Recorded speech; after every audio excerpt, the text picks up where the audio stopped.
Before we start, I imagine that I have the consent of the committee and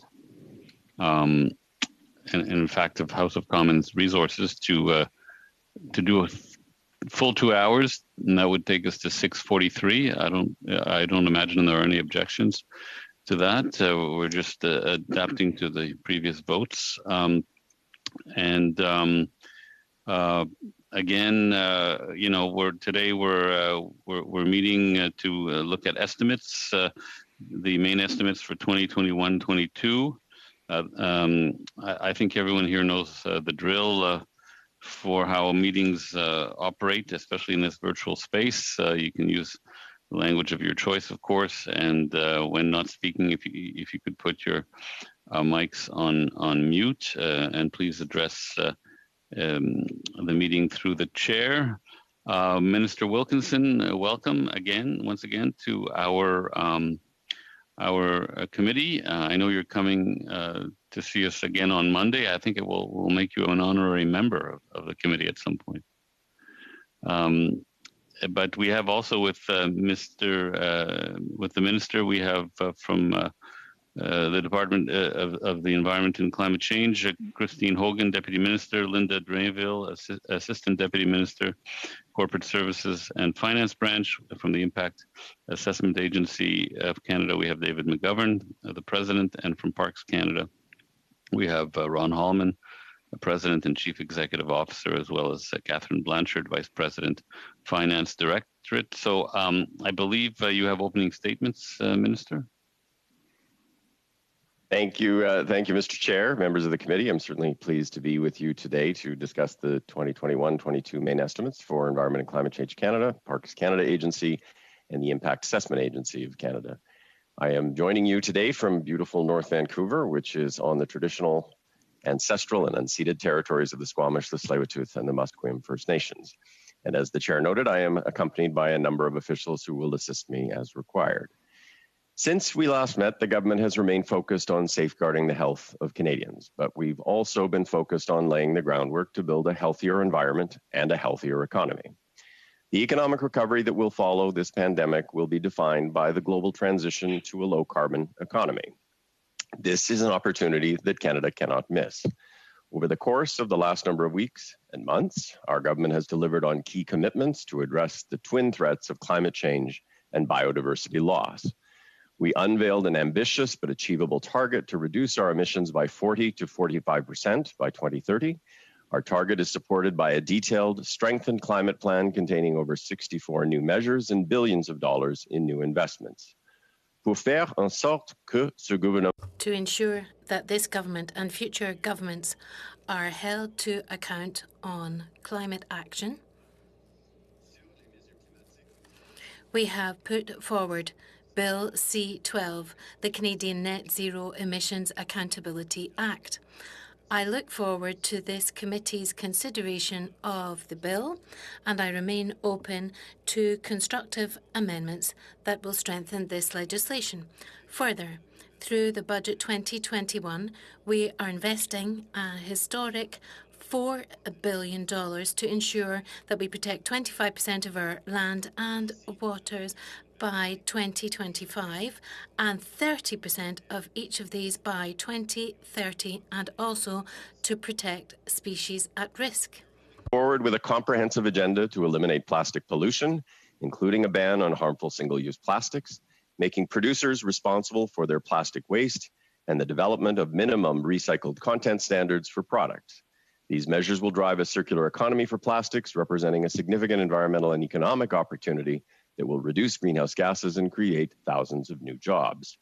We've also introduced the first substantive update to Canada's cornerstone environmental protection legislation, SEPA, in over 20 years.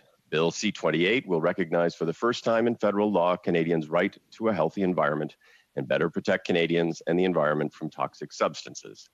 With regard to the main estimates, total authorities for Environment and Climate Change Canada in 2021-22 amount to just under $1.7 billion. While this appears to be a decrease relative to 2020-21, this difference is in part due to delays in the rollout of the Low Carbon Economy Fund as a result of COVID-19, as well as delays in submitting proposals by provinces and territories.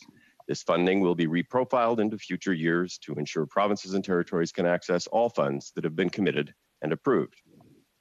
Additionally, the Climate Incentive Fund and the Chemicals Management Plan both had fixed start and end dates. By design, these programs came to their scheduled end dates. However, the CMP was renewed in Budget 2021, and other investments were also announced in the budget. And subject to parliamentary approval, these decisions will be reflected in future estimates. It is expected that funding for Environment Climate Change Canada will increase in subsequent estimates due to Budget 2021 investments. Pour ce qui est de Parcs Canada.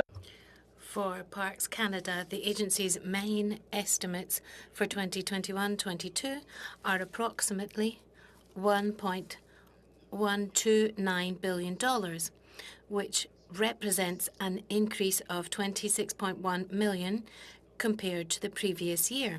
This increase is primarily due to the ratification of collective agreements.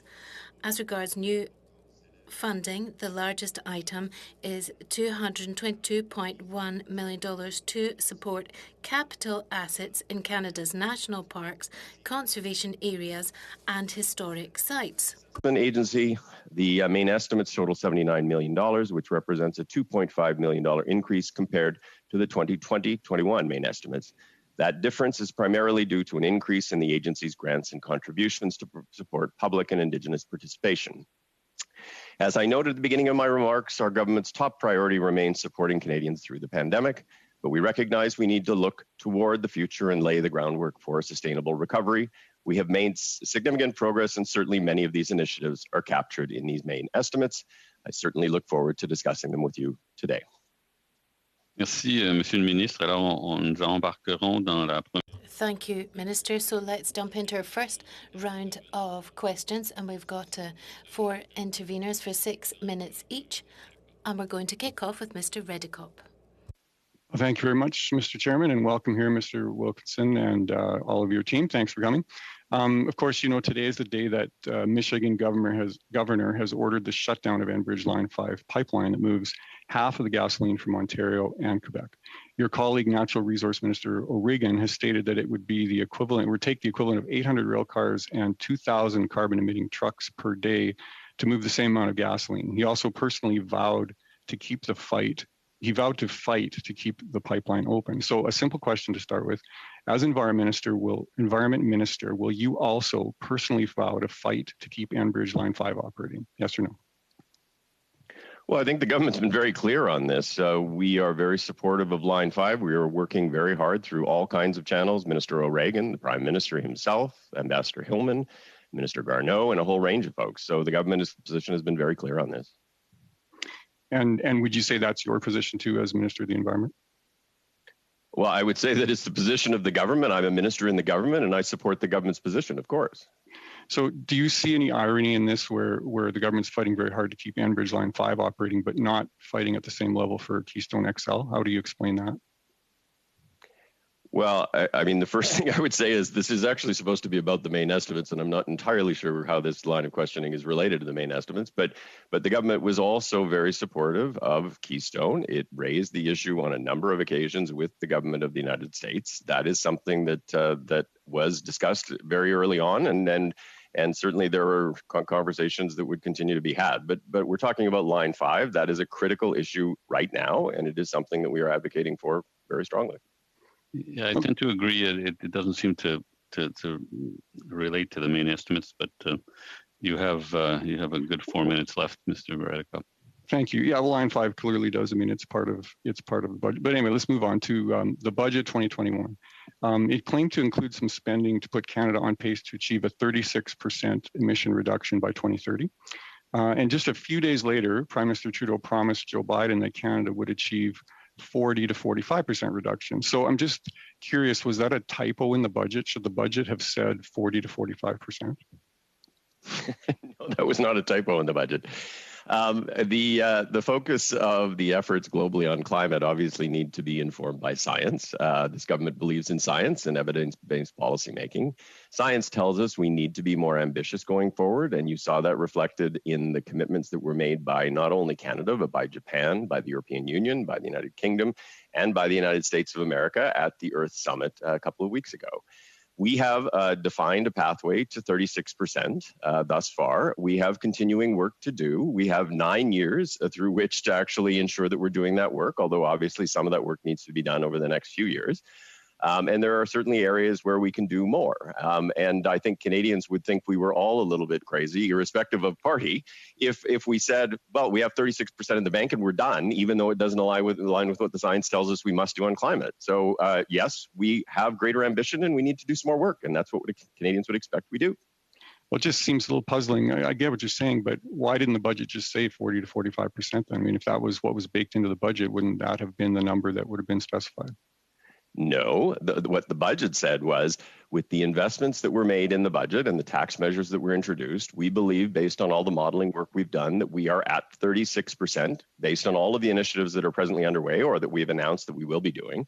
That means that there still is a 4 to 9% area that we are going to need to do additional work. And that means the next budget and the next budget and the next budget are going to have to make climate change a priority. That's what Canadians would expect, is continuing ambition to try to align ourselves with the science. So just kind of curious again, did you have meaningful input into your boss's decision to arbitrarily raise this target to 40 to 45, or are you just kind of making this up as you go along? Look, I've been working on this for a long time, and certainly the Prime Minister and I and all of my cabinet colleagues had many conversations about this. I had similar conversations with my provincial and territorial counterparts, and we developed the range that we felt was both ambitious but attainable. And I believe the 40 to 45% is ambitious and it's attainable. And again, that's what Canadians would expect us to do, is to reach, to stretch, to be in line with the science, and to ensure that we are moving forward in a manner that is addressing climate change for the crisis that it is, and putting Canada in a place where it can actually seize the economic opportunities that are enabled by the transition to a low carbon future.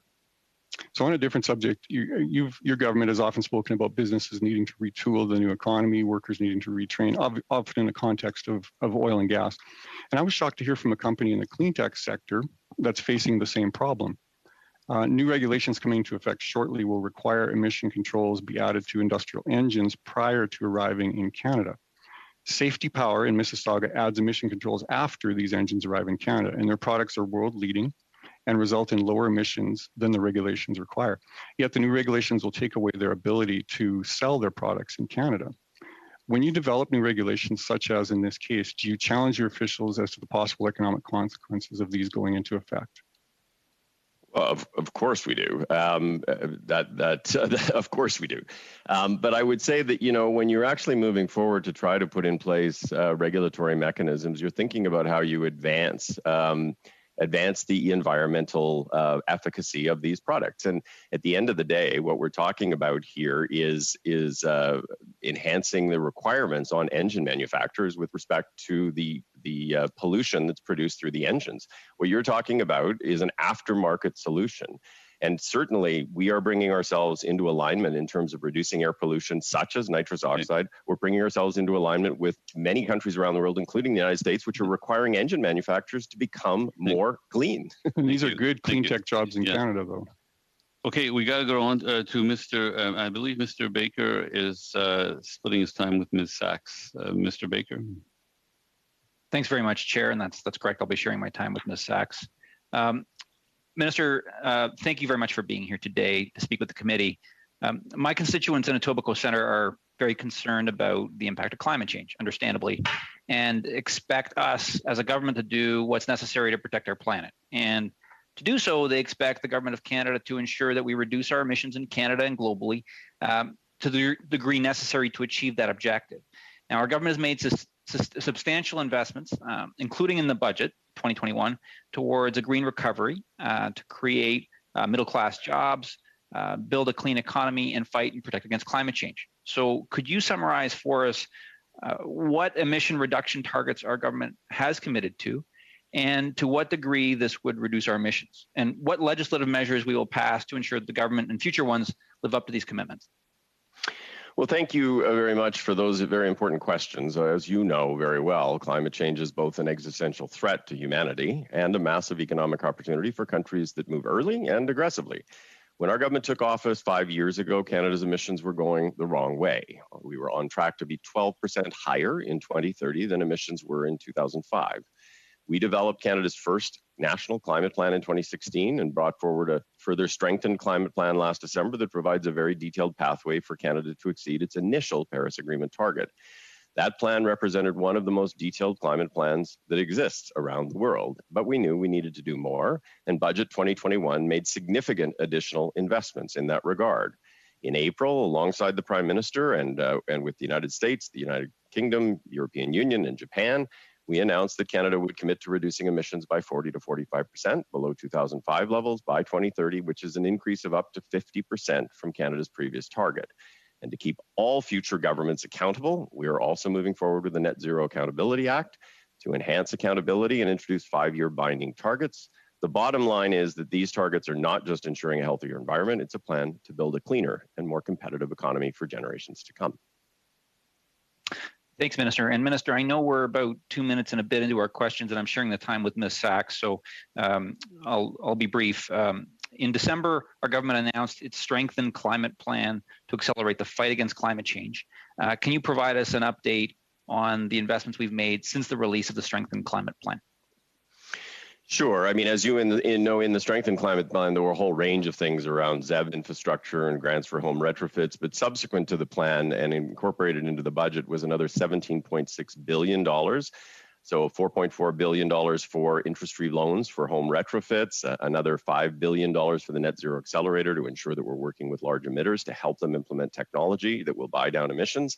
And we also announced $15 billion additional for public transit investments in Canada. And I think there was a big announcement in Ontario just yesterday, I think, on a number of major public transit announcements. So we're going to continue to do what we need to do to make the progress that we need to make. I assume you want to, I'm assuming it now goes to Ms. Sachs. I'll turn it to Ms. Sachs, that's right. Yeah. Thank you, Mr. Chair, and thank you to my colleague, Mr. Baker. Welcome, Minister Wilkinson, and thank you to the officials who've made time for us today. It's great to see you all. As you know, for many Canadians, sustainable environment also means sustainable wildlife stocks and protecting our natural resources and our natural environments. Recently, our committee studied the Environment Canada's enforcement of CEPA, and over the past decade, the Commissioner of the Environment and Sustainable Development conducted audits on toxic substances and protecting fish from mining effluent, which called on Environment and Climate Change Canada's enforcement branch to implement a risk-based approach. We had a lot of discussions about the risk-based approach. Can you explain what work's been done since then to address the Commissioner's recommendations?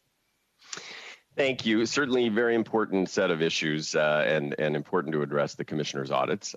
We announced a new investment of about $51 million for the enforcement branch that will help to build on its current base and to develop a world-class, scientifically robust knowledge of the risk of the environment and conservation due to non-compliance with laws and regulations.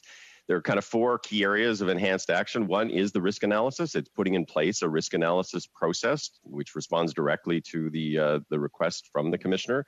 It enhances the field strength, so onboarding of 24 new enforcement officers to support enforcement actions, additional training with respect to officer training on the ground, and better electronic infrastructure to meet the enforcement demands of the new age. The government is making the required investments to ensure that we are keeping Canadians safe and ensuring that polluters do pay. Thank you, Mr. Chair. That was really my primary question today. Okay, so alors on poursuit avec Madame Posé. So we'll continue with Ms. Posé. You have 6 minutes. Thank you, and thank you, Minister, to be with us today, together with all the officials accompanying you.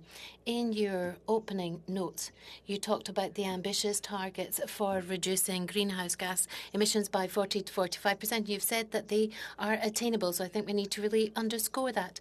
And you've talked about 64 new measures and billions of new investments. as we're talking about these 64 measures that are giving you confidence to meet these targets, I'd like to hear about these new measures in a summary form.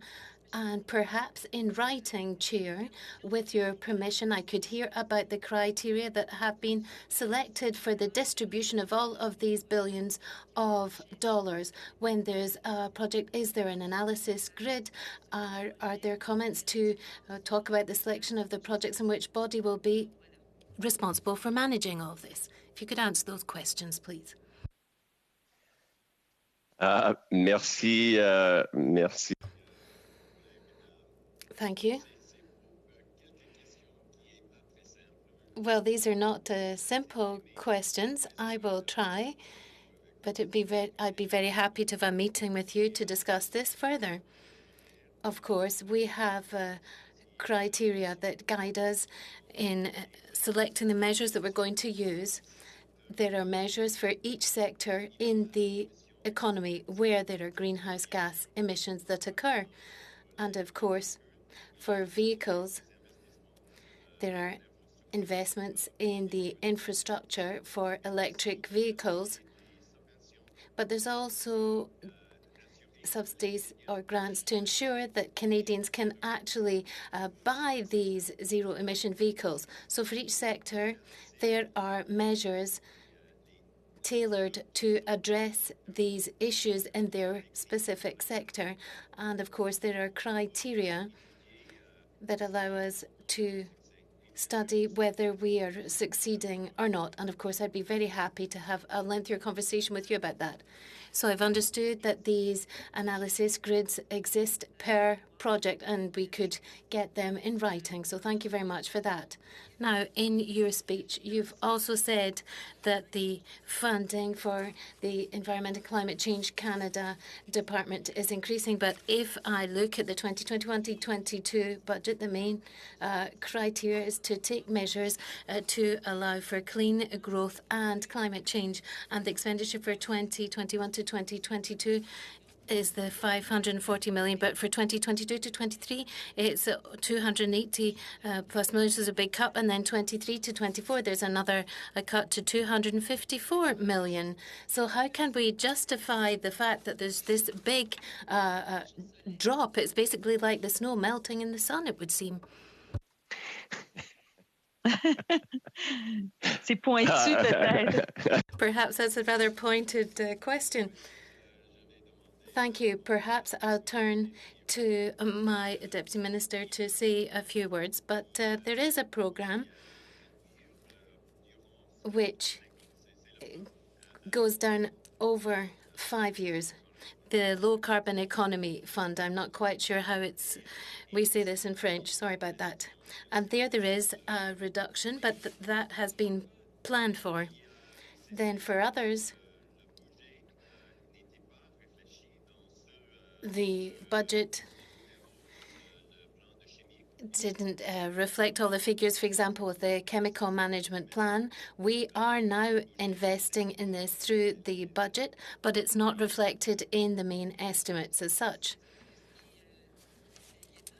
Well, what's rather worrying to see, we see that there's 170 jobs that are going to be cut because of these reductions. So there's a certain number of posts that are going to be abolished. Could we have details about these 170 jobs that are going to be cut? Because I think that if we want to do more, then we need more of a workforce. But it seems that here we're cutting jobs. Well, once again, this is the difficulty really between the budget on one hand, the main estimates on the other hand. The 170 jobs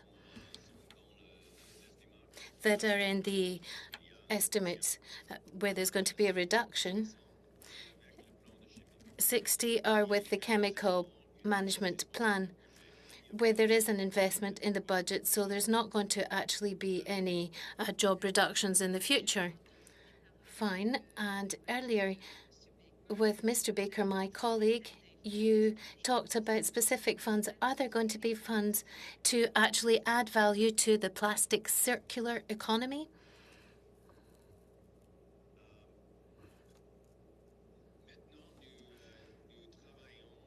We are now working on the plastic regulations. Of course, together with the provinces and territories, we've got an agreement so that we can have a zero plastic economy by 2030. And now we're also drawing up the regulations and the Environmental Protection Act, CEPA, so that we can actually introduce bans on single-use plastics. Then afterwards, perhaps we need to invest more, but we do already have certain investments in the technology that we can use to deal with plastics. And I know that there's certain investments that we've already made, and there are others to come. I'm afraid your time has run out.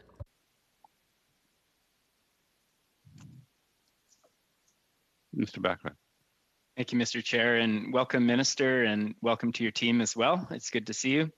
I wanted to start with fossil fuel subsidies. Now, your government committed in 2015 to eliminate inefficient fossil fuel subsidies. I wonder if you could share with the committee an example of one of those inefficient subsidies in Canada currently. So you're right, our government did commit to phasing out inefficient fossil fuel subsidies by 2025, and that's alongside our colleagues in the G20. We certainly were pleased to see the US follow our lead in making that commitment recently, and Canada has already eliminated 8 tax breaks for the fossil fuel sector, and I'm certainly happy to get you a copy of the 8 that we have reduced. We're working right now with Argentina on a peer review of fossil fuel subsidies that will help us determine what we need to do to meet our next commitment. And certainly we're going to continue to work to cut pollution across the country in practical and affordable ways. Continuing a little bit on the same theme, Minister, as you know, this committee has been studying single-use plastics. One of the things that we've learned is that oftentimes virgin resin is cheaper as a feedstock for manufacturing plastic than recycled inputs or post-consumer inputs. At the same time, we subsidize the fossil fuel industry to the tune of billions of dollars. My question is, should we not be reducing those subsidies so that companies have more of an incentive to use post-consumer material and also invest in making the recycling process more effective, understanding that right now we only recycle a very small percentage of the total amount of plastic waste? So if you could speak specifically to the subsidies for virgin resin, that would be great. Sure. So I would just say yes, yes, and yes in terms of your question. Yes, we need to phase out inefficient fossil fuel subsidies, those that incent production and exploration with respect to fossil fuels. That's a commitment we've made. That's something that we are working on right now. Yes, we need to ensure that there is more in the way of the utilization of recycled plastics and non-virgin resin. And that is something that we intend to do under CEPA, is to actually put in place a requirement with respect to the percentage of recycled content that must be in products going forward. And yes, we need to actually work with the Canada Plastics Pact and others on product design to ensure that recyclability is simpler, such that we can raise the very low levels of recycling that happens in this country right now. Thank you, Minister. I was a little bit confused by an interview you did with Power and Politics, and it felt like you were saying that both the transition to a low carbon future was accelerating and not to worry that it was going to take a long time, and that we didn't need to worry too much about just transition. Now, your government has promised a Just Transition Act, and I know that there are many workers across Canada who are very keen to see such legislation moving forward in pace with the various climate legislation that you've put forward. Can you update the committee on the status of the Just Transition Act and when you might be tabling it in Parliament? So as you will know, we went through quite a process with respect to coal, and there was a just transition process that we worked on with labor, with industry, to ensure that we were addressing issues for workers, for communities, given the commitment that was made to phase out thermal coal. Certainly there is work going on to think about and to work on a just transition strategy and act. I would say that just transition is not just about skills retraining and those kinds of things for workers that may be impacted through transitions that we will be going through, but it's also about economic diversification and economic opportunity, and looking at the ways in which different sectors can effectively make those kinds of moves forward from an economic perspective. So that is something that we are absolutely working on now, and you will see it moving forward over the coming months. Thank you, Minister. Now, I'm sure you're familiar with the report from the Canada Energy Regulator that essentially stated that if Canada achieves its climate ambitions, and it was actually talking about the old climate ambitions, not the recently updated ones. If Canada achieved those ambitions, the TMX expansion wouldn't be profitable. So I'm just wondering which it is. Are we going to achieve our climate ambitions, or is the Trans Mountain expansion going to be profitable? Well, I think I would say suppose, is the regulator wrong is the third option. I think I would say a few things. I'm just barging in, which I'm not allowed to do. I don't think you're not allowed to do that, Elizabeth. So I'm just saying, I think he means the PBO report, not the CER report. That's right. Yeah. Okay, it could be. Anyway, it's a report. So I would say a few things. This is going to be a transition, and I think everybody recognizes it is going to be a transition. 97% of the cars that are on the road today use gasoline or diesel fuel to propel them forward and backward. And it will take time before we get to the point where we're not using oil as a transportation fuel. And so we need to be cognizant of that.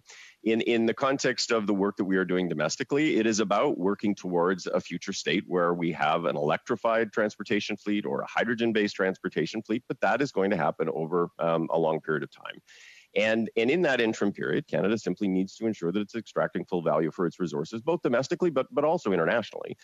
That is part of, essentially making that transition and ensuring that we're doing it in a thoughtful, affordable way. Okay, good. We'll go to our second round now, which is the 5-minute round. We have Mr. Scheer for 5 minutes.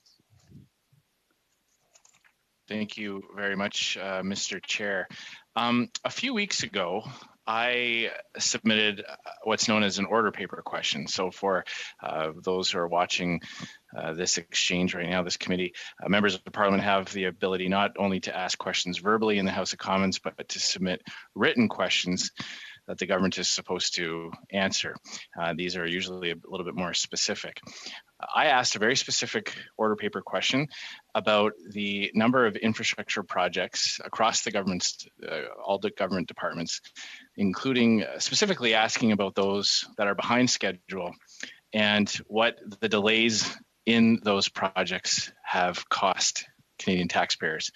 And I was pretty alarmed with what came back from Parks Canada.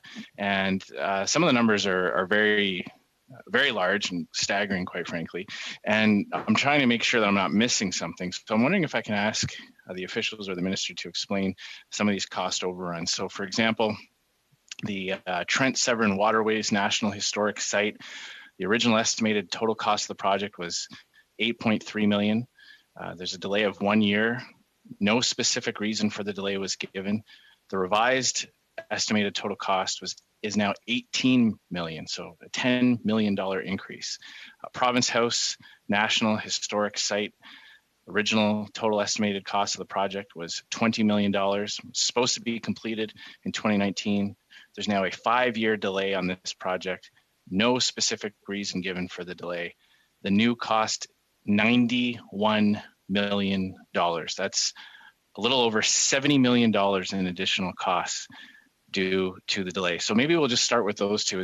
What kind of explanation can be offered to this committee and to Canadian taxpayers as to the reason for these delays and why it's adding so much money to the cost of these projects? So thank you for the question. And what I would say at the outset is more than happy to try to answer these questions here, but we're also happy to provide you with a longer answer in written form if that would be of value. And maybe I can ask Ron Hallman, who's the CEO of Parks Canada, to respond to the specific questions that you asked. Yeah, thank you, Chair. So by and large, most of our projects have, including during COVID, have been proceeding on schedule or close to schedule.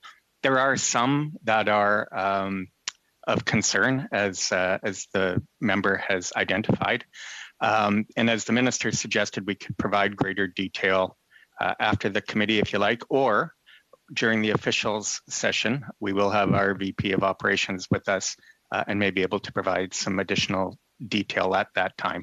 I will say Province House has been a particular challenge for a number of reasons that are outside of our control with contractors and et cetera. But I think it's a fair question and would be happy to do our best to get the member the answers he's looking for. Yeah, and I recognize, that on a project by project basis, it might be helpful for the committee to have that longer explanation. But you said something that I'm kind of wondering about, because I can understand on normal infrastructure projects, there's sometimes many moving pieces. You've got municipalities, rural, towns, RMs, large cities. You've got provincial layers of government, and the federal government has kind of 1/3 of the perhaps control or ability to manage the projects. And in fact, usually in most infrastructure programs, the federal government acts as the person who reimburses other levels of government. So delays in projects, you can usually look to municipal governments or provincial governments or whatnot. But with Parks Canada, we're talking about, in many cases, I'm reading through them, historical sites, things like the Rideau Canal, the Trent Severn Waterways, Jasper National Park. These are facilities that are owned and operated 100% by Parks Canada. There aren't other levels of government that are participating in this. And again, understand that you might have to come back to the committee with a more specific example. But if we go to Jasper National Park, complete reconstruction program of Whistler's campgrounds. We're talking about upgrading a campground. Original estimated cost $6.7 million, jumping up to $62 million. I mean, that's a huge jump. And there's a few of these examples. So far, quick math, with 46 pages worth of projects that are behind schedule and now over budget, which, you said most of them are on time, fine, but, we're in the business of trying to give the very best results to taxpayers. And we're halfway through the list. And I believe the number that we've calculated is $400 million in project overruns. So can you explain how Parks Canada can ask the question, but we won't have time for an answer until the Conservatives, I guess, or anyone else, it comes back to them. So we'll go now to Mr. Longfield for 5 minutes, please. Thanks, Mr. Chair, and thanks to Minister and the officials that are here today. Looking at the estimates, there's a section that has grants, another section that has contributions. When I'm looking at the grants, there's taking action on clean growth and climate change. Contributions, we have the Low Carbon Economy Fund. I'm looking at how do I help to steer my constituents towards the right types of funding streams. There's a lot of grants, there's a lot of contributions. In general, what's the difference between those two streams? Well, again, it will depend a little bit on the specific program that you're focused on, but certainly we have G's and C's under the Low Carbon Economy Fund, where organizations, communities can apply to have project funding flow to them, and there are a whole range of examples. I think in your neck of the woods, the University of Guelph had a heating system that was actually done. Yep. It's kind of $640,000 to do a new heating system that is the equivalent of essentially taking almost 20,000 cars off the road. And so the G's and C's are set up in such a way that it really is about enabling community groups, municipalities, universities, and those kinds of things to be able to apply to get federal support to do work on projects that will help them to reduce emissions. That is, separate and apart often from the work that we do with provinces and territories directly. So. Thanks. Because in Guelph, it is like a fire hose for me. There are a lot of projects, a lot of people interested in contributing to solutions, and the University of Guelph being one, but many others. So we'll be diving in on that. It's good to see the amount of funding going into grants and contributions because we do have a lot of ideas there. We've also looked at our study on single-use plastics. Madame Posey mentioned that looking at recycling and topics around that. very important for Guelphites. Again, I sat on a waste stream management group before I was elected. We looked at diversion targets on plastics. I'm getting a lot of emails for further details on plastics. Could the minister explain how the government's taking an integrated approach across Canada and here in Ontario to better manage plastics and recycled materials, and how the mains support the goals that you have? Sure.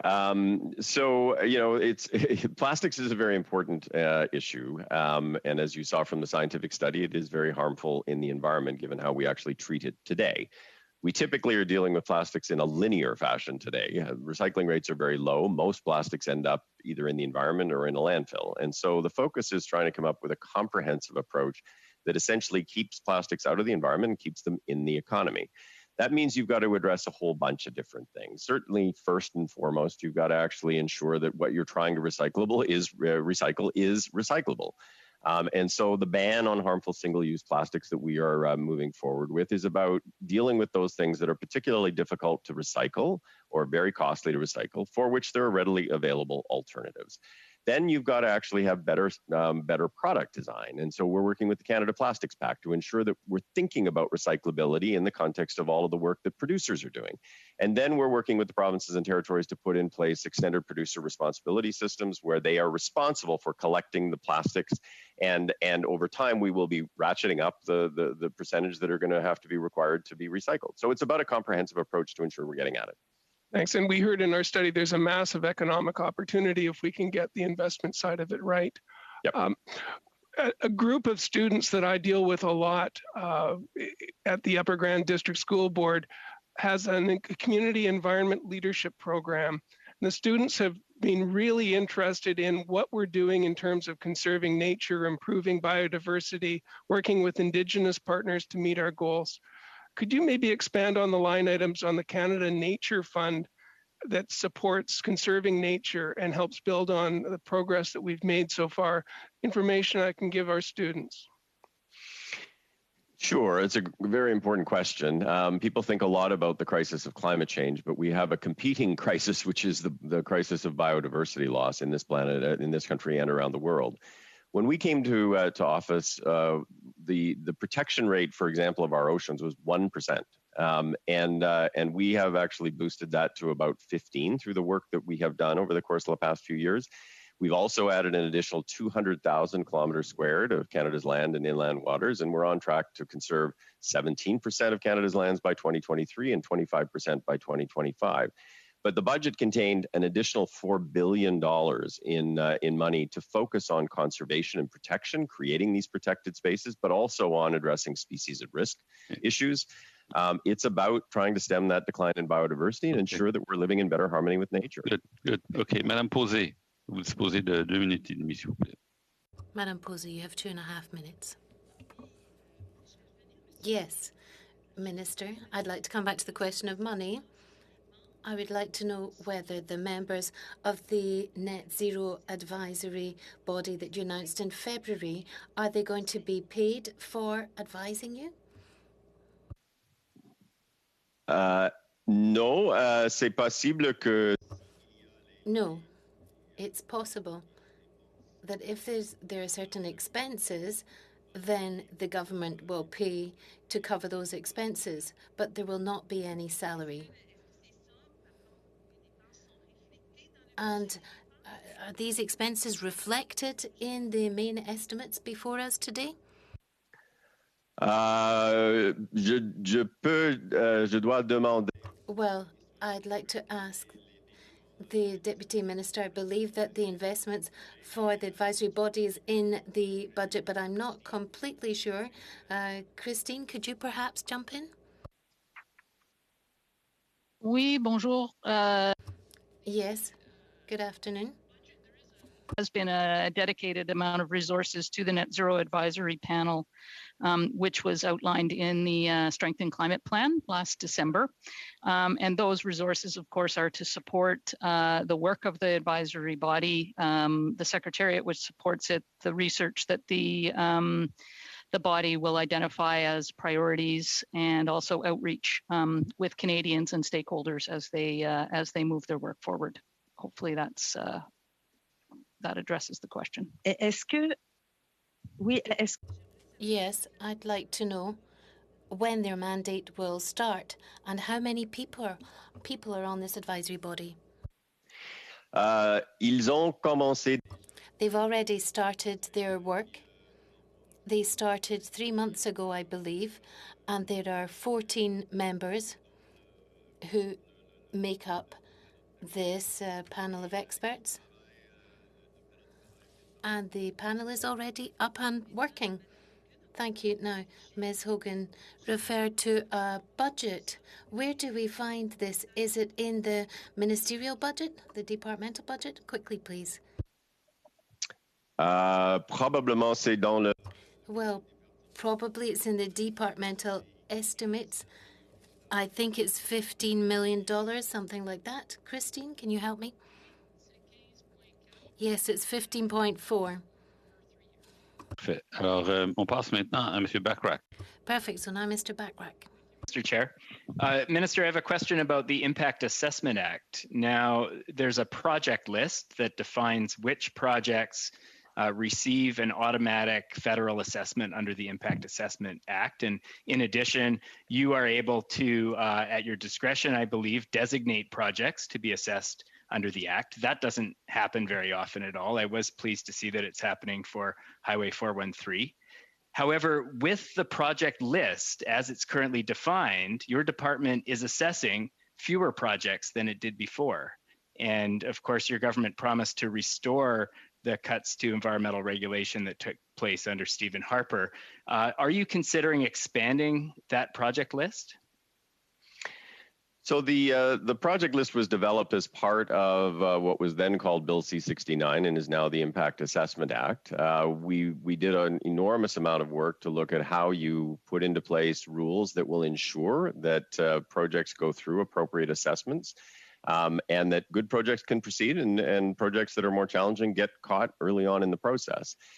We don't have any intention right now to revisit the project list, but as you are noted, I have the ability to designate projects where there are impacts on federal jurisdiction. Let me be clear. I cannot designate projects where there are impacts on provincial jurisdiction only. But Highway 413 was one. The Vista Coal Mine was another that I designated recently because of impacts or potential impacts on federal jurisdiction. I'd like to slip in one more question here. Supply of electric vehicles remains a major barrier for their uptake. Transport Canada estimates that by 2025, we're only going to have 4 to 6% of new vehicle sales electric. Our goal is 10%, so we're not on track. The accountability legislation that we're currently talking about is all about finding out if we're on track, and if we're not, increasing our ambition and using policy to get us back on track. A ZEV mandate is proven to do that. It's something that's working in British Columbia, our mutual home province, currently leading Canada in terms of new car sales for EVs. Even the Conservatives say that a ZEV mandate is something that would take us forward in terms of the uptake of electric vehicles. Is that something you're willing to consider as part of our climate plan?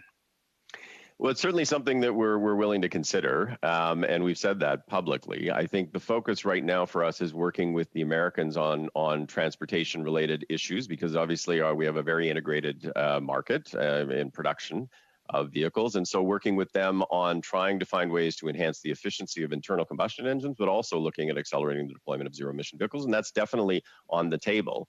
I would say that with respect to British Columbia, where you and I both come from, it does lead the country with respect to deployment, but it's partly the ZEV mandate, but it's also partly that government has made the decision to partner with the federal government on subsidies to ensure that we actually are helping to bring down the cost of electric vehicles to match internal combustion engines. And we would love it if other provinces did the same thing. Got it. Ms. McLeod for 5 minutes, please. Thank you. And it looks like a BC-dominated panel almost today. Welcome, Minister. Just a quick follow-up to Mr. Scheer's questions earlier. I understand if we send you a list of the projects we are wondering about, you have committed to doing a detailed response through your department. Is that Yeah, I'm happy to provide an update in terms of timelines and in the case where it shows to be over budget, why it's over budget. Yes. Okay, thank you. I've noticed what I would say is a bit of a disturbing pattern, and it's, the GHG emissions, you committed to meeting certain targets, and of course we don't meet them. You commit to planting 2 billion trees, and last I looked, there wasn't one in the ground yet. I want to bring up another example, and in 2016, to sort of great fanfare, and at the, we're a key group that were part of it. We committed to the Kigali Amendment to the Montreal Protocol to massively scale down Canadian hydrofluorocarbon emissions. Companies were given 5 years to comply to new recommendations, and most did. However, your government granted last-minute, under-the-table exemptions to industrial manufacturers like DuPont who didn't comply with these regulations. Canada's jobs, of course, are important, but so is a level playing field. These exemptions allow up to 1.8 million metric tons of CO2 equivalent greenhouse gas emissions. That's the equivalent of 400,000 cars put back on the road this year. So why do you think those exemptions were appropriate? So you are absolutely right. Our government committed to an 85% reduction of hydrofluorocarbons by 2036 through the Kigali Amendment, and we certainly remain firmly committed to meeting our international obligations. In fact, in 2019 and 2020, Canada actually exceeded its HFC reduction obligations. The permits that you're referencing are given based on technical criteria and are assessed very much on a case-by-case basis. Certainly, we're going to continue to work with all industry stakeholders to ensure that we meet our international obligations to phase down HFCs. So thank you. So you're talking technical. We have other companies that were able to meet the technical requirements.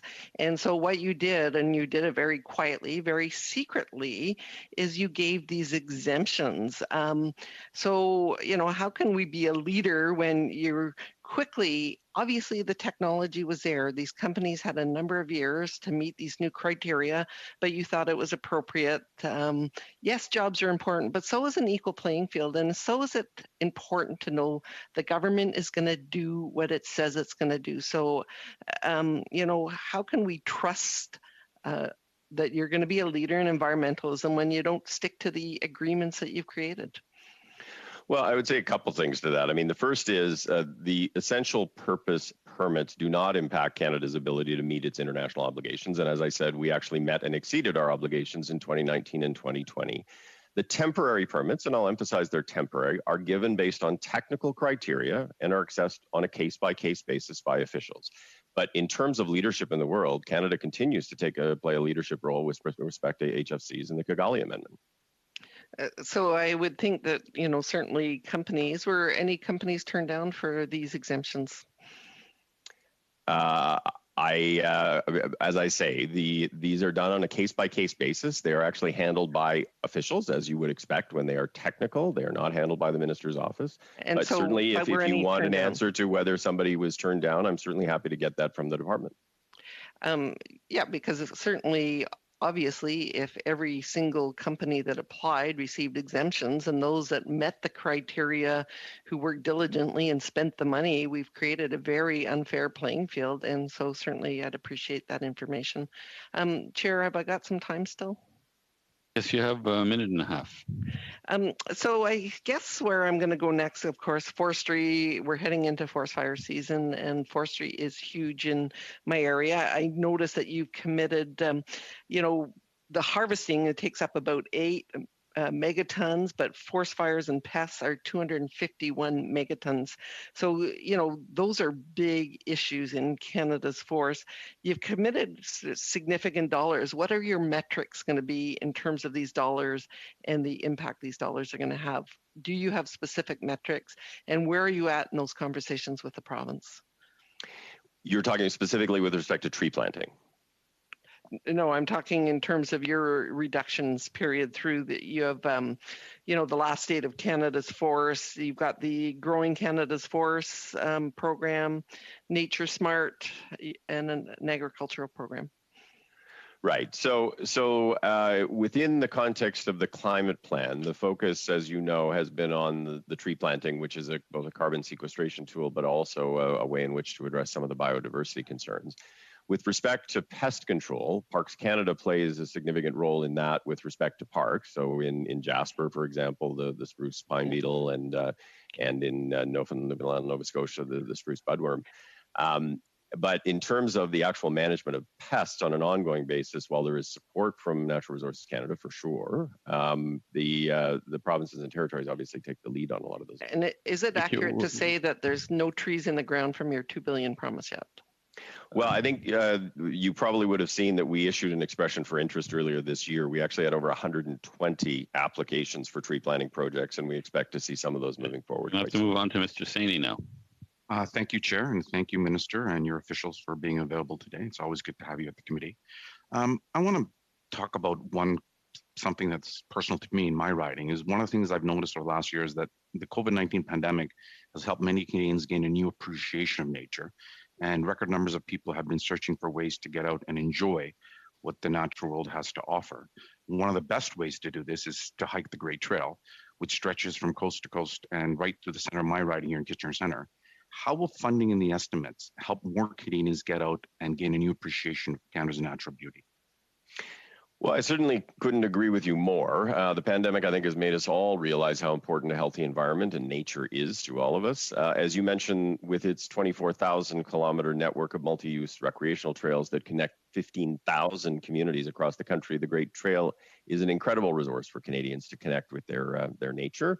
One only needs to walk or bike on trails like the Iron Horse Trail in Kitchener that runs all the way to Waterloo to see the importance that these trails can have. And that's why we have invested another $7.5 million in the Trans-Canada Trail Organization. We also just announced recently a $200 million in the budget to establish natural infrastructure fund that will support natural and hybrid infrastructure projects. And we also announced as part of our public transit project funds, the first active transportation fund to deliver more recreation and cycling and walking options for Canadians. So it's really important. I want to turn my attention now to the biodiversity in southwestern Ontario. I was very happy to see funding for protecting biodiversity in the main estimates.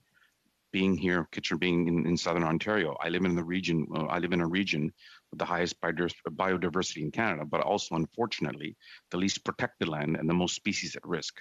What is the government going to do to protect the rare and endangered ecosystems of southwestern Ontario? So as I mentioned before, I mean, we have a biodiversity crisis in this country as well as a climate crisis. We have tried to take an approach that actually looks at southern Canada, where we have large cities, high agricultural productivity, manufacturing, a middle Canada strategy where we have a lot of our national parks, but also a lot of the energy and forestry development. And then northern Canada, where we have some of the vast wilderness areas left. Certainly in the south, we're looking to protect key ecological corridors. We're looking at creating urban parks or near urban parks to try to ensure that there are spaces for species, but there are spaces for human beings to interact with nature on an ongoing basis. That is something that I think is extremely important, and I think the pandemic has just underlined how important. One of the things that's going to be critically important for us as a country in fighting climate change is making sure that we have the skilled and educated workforce necessary to create and implement the strategies and tools necessary to fight climate change. How will contributions to the youth employment and skills strategy help young Canadians realize their potential and help solve this issue in the years to come?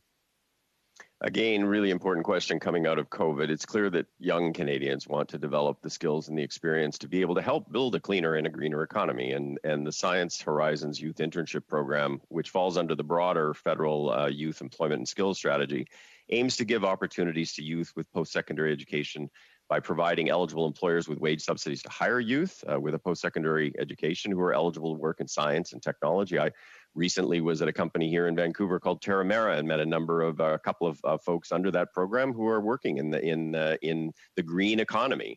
And I think that these are the kinds of things that we really need to be focused on, because that economy is going to need workers, and young people really, I think, want to be participants in that development. How much time, Mr. Chair? 1 minute. 1 minute. Oh, it can slip in one final question. I want to talk about the transfers. Some of the transfers you have to help reduce emissions in government operations. It's important that we in the government lead by example. And so if we want Canadians to move to zero emissions, it's important that we lead the way.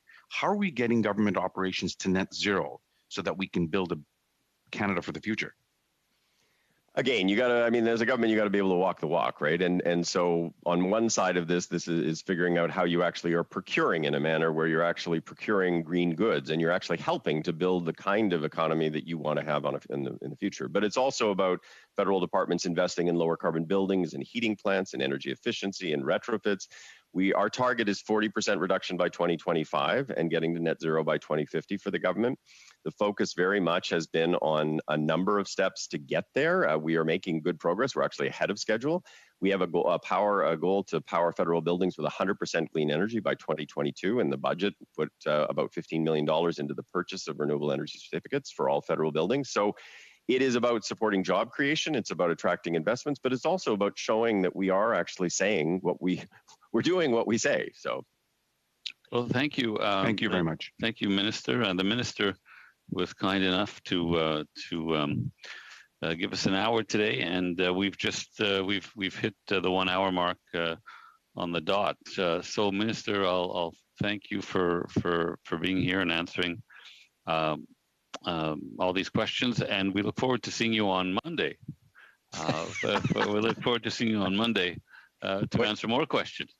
Merci beaucoup, Monsieur le Ministre. Thank you very much, Minister, for your time.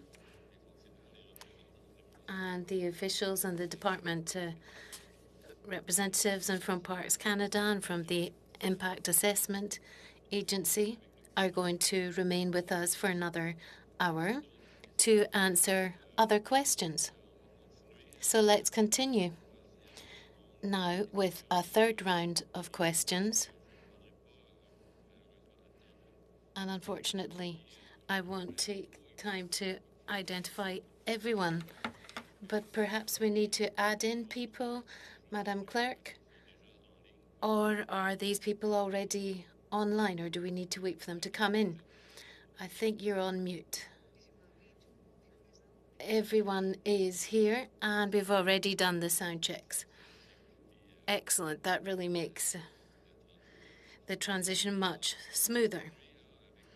So let's continue then, as I've said, with our third round, starting with Mr. Redekop to kick off this third round of questions. Mr. Redekop, you have 5 minutes. Mr. Chair, I'm going to pass that to Mr. Jenneru. Okay, keeping me on my toes here. Mr. Jenneru, so are you switching with Mr. Jenneru? Is that it? Because he was further down in this round. Yes. Okay, perfect. Okay, Mr. Jenneru, go ahead. Thank you, Mr. Chair, and thank you, Mr. Redekop, for the kind gesture. I'm looking here at the Gazette, the recent Gazette on plastics that just today was published, and curious if I know Madame Hogan's on the call and a few others, if they could provide if any provinces express their displeasure with the proposed order and the proposed approach.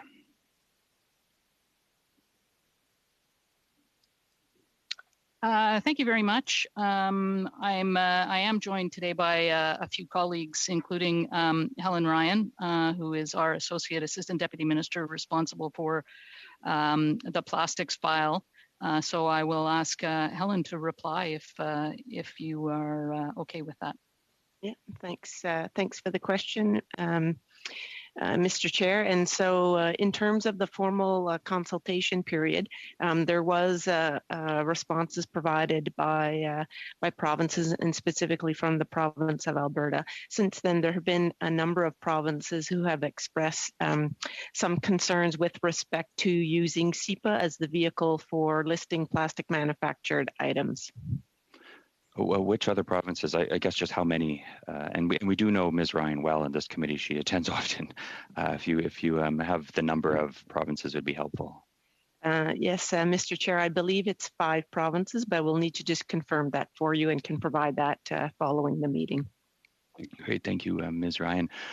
So in the wake of the Supreme Court decision then on carbon pricing and the national concern doctrine, do you believe the provinces are constitutionally incapable of acting to reduce plastic waste without the federal government interfering?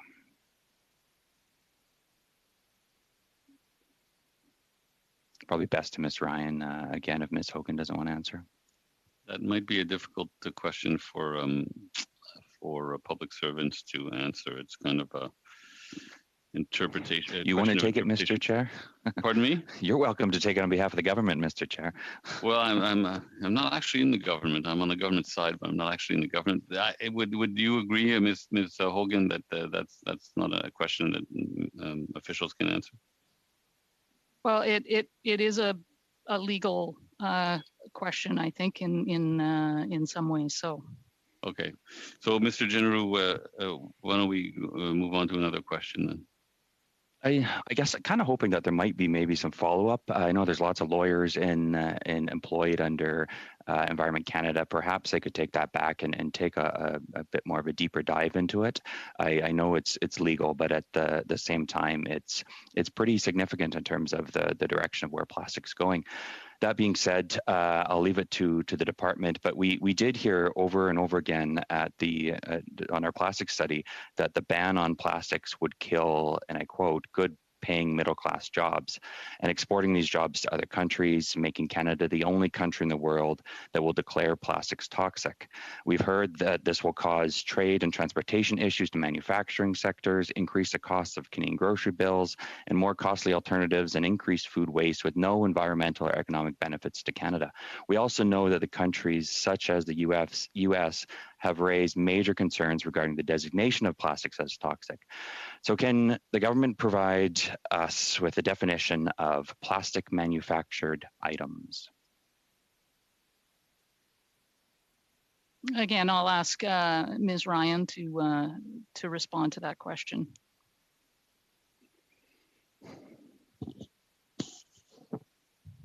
Ms. Ryan, you're on mute. Sorry, I'm just looking for my text on this one to give you the proper definition. Apologies.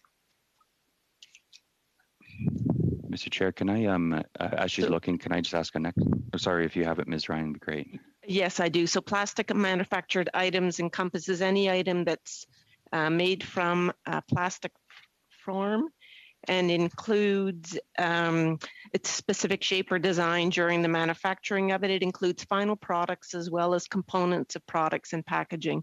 And the reason for having a broad definition of plastic manufactured items is, as we've heard, we're looking to be able to take actions across the life cycle of plastic and to be able to implement specific measures that have been requested, such as defining recycle context, support for extended producer responsibility, and other like measures. Thank you, Ms. Ryan. And next question, has the government conducted a cost-benefit analysis for the classification of all plastic manufactured items as toxic?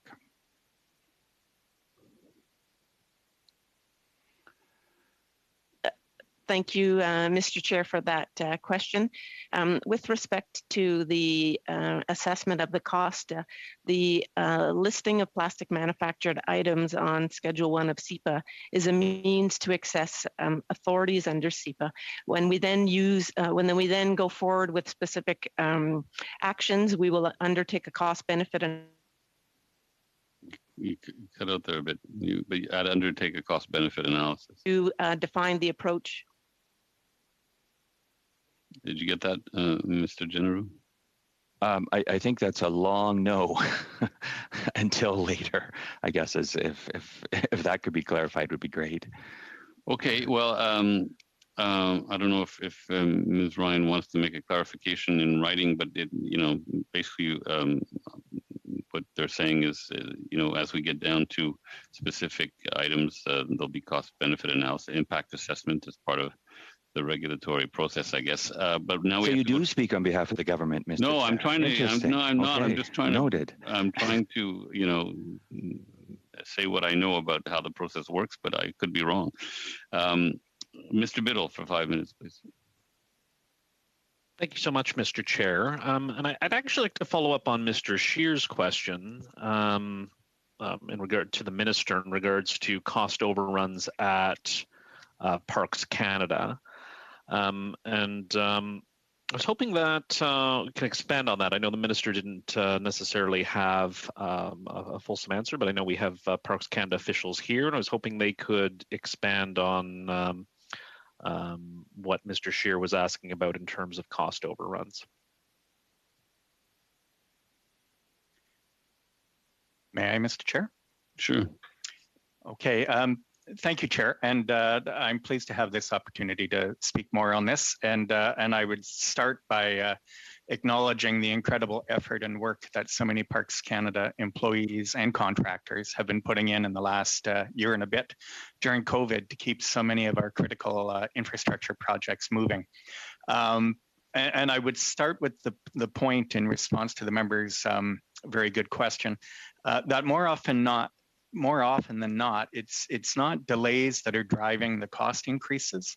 It's actually the nature of the project, as one might expect, given the complexity and often the heritage nature of certain iconic assets.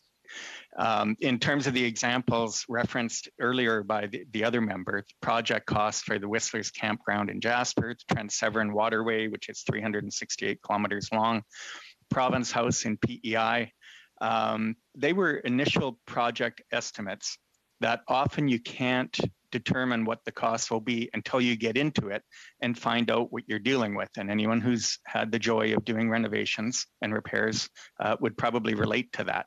And so infrastructure work of this nature often requires adjustments to the initial estimate as more is learned about the scale and scope of the work needed. And that's why we transparently communicate those cost adjustments. For example, Province House, which members will know is a provincial legislature in PEI, has unique needs, and it's an excellent example of the complexity of not knowing what you're dealing with in a heritage property until you get the walls opened up and take a look inside. In terms of the previous member's comment about it's understandable when there's delays with municipalities. That's actually a great point, and I would agree with that. In fact, in the case of Whistler's Campground in Jasper that the member referenced, members may be interested to know that Parks Canada delivers 120,000 nights of camping at that campground each year across 800 campsites, making it the size, frankly, of a small municipality where we do the electrical, we do the water services, we do everything. Now, that campground was built back in the 1960s and has had very little recap since then. So you can imagine what we found when we dug in and started finding out what the underground infrastructure was for what is, frankly, comparable to a town of 2,000 people in Alberta, if you look at an average of 2.3 people per household. Can you raise your mic just a bit, Mr. Holman? I think it's possible. Certainly. Thank you, Chair. You know, the other thing I would say, Chair, is that the reason for the cost delays are often quite similar. As I mentioned with the campground example, a lot of these assets haven't been reviewed for many years because of fiscal constraints. But more recently, over the past decade and a half, probably, successive governments have put a priority on us looking at these assets and recapping them and improving them. I'm very proud that we are now at a place where we have more than 80 some odd % of our assets in fair to good position. Some of the MPs that have been around a lot longer will remember just how bad some of our assets were about 15 years ago. And so what I would say, final comment, if I may, is we really try not to confuse additional scope with the additional cost. Because as you get into a historic waterway, sometimes where not doing the dam properly or the canal properly can have catastrophic effects downstream, et cetera. Once we get into a project, we kind of have to follow through. And that's why the examples that were referenced earlier, the big campgrounds, canals, an iconic place like Province House, those costs do go up. But again, it's not necessarily because of delays, and it's not entirely unexpected given the nature and age and complexity of those assets. Thank you for the question. And perhaps if I can make an analogy, I know you're not involved in this project, but as members of Parliament, perhaps we can look to the analogy of our own Centre Block and West Block. And the great number of unknowns that existed before Parliament, before the walls were opened up, and the amount of asbestos or lead or knob and tube, and whether there was structural damage or not couldn't be assessed from the outside. Is that a fair comparison? I know Centre Block is a bigger project, but well, we'll have to stop the analogy. But I think you made your point, Mr. Biddle. Madame Posey. Ms. Posey. Yes, Chair. Before the timer gets going, I don't know if it's a point of order, but I thought that in the second hour we were resetting the timer and we were all going to have 6 minutes. You are correct. So when we change a panel, that's normally the case. But the way I saw the situation was that we're really continuing with the officials, and that's why I continued with then a third and fourth round rather than starting over. I considered that it's the same panel, it's just the minister has left. So that means that I've got 2.5 minutes. But as you put good questions, Ms. Posey, we'll take that into account. Thank you very much, Chair. So the Low Carbon Energy Fund is partly there to fund projects that are meant to allow us to reduce greenhouse gas emissions. Out of the 500 million in funding, which amount has already been given to projects when we're talking about the Low Carbon Economy Challenge? How many projects have actually been funded so far?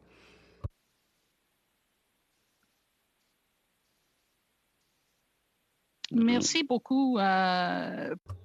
Thank you for that question. I'm going to turn to Doug Nevison to answer this question on the Low Carbon Economy Fund. Thank you, Deputy Minister, and thank you also to the member for the question. Chair, I'm going to express myself in English now. Yeah, Lily. On you go, please. Yeah, the Low Carbon Economy Fund, it's a $1.4 billion fund. Of that, $1 billion has been approved or already paid under the Leadership Fund. There are a number of aspects to it. There's the Leadership Fund, which is the larger of the two, and there's the Challenge Stream, which is about 500 million. So under the Leadership Fund, $1 billion has been approved or already paid out. Under the challenge portion of the fund, which is a sort of a smaller scale and is a competitive funding stream, 370 million has been allocated to 105 projects. 105 projects, 105 projects, yes, that's what I wanted to know. So when it comes to nuclear projects or those that are linked to carbon capture, have they actually been able to benefit from grants under this program? Yes or no?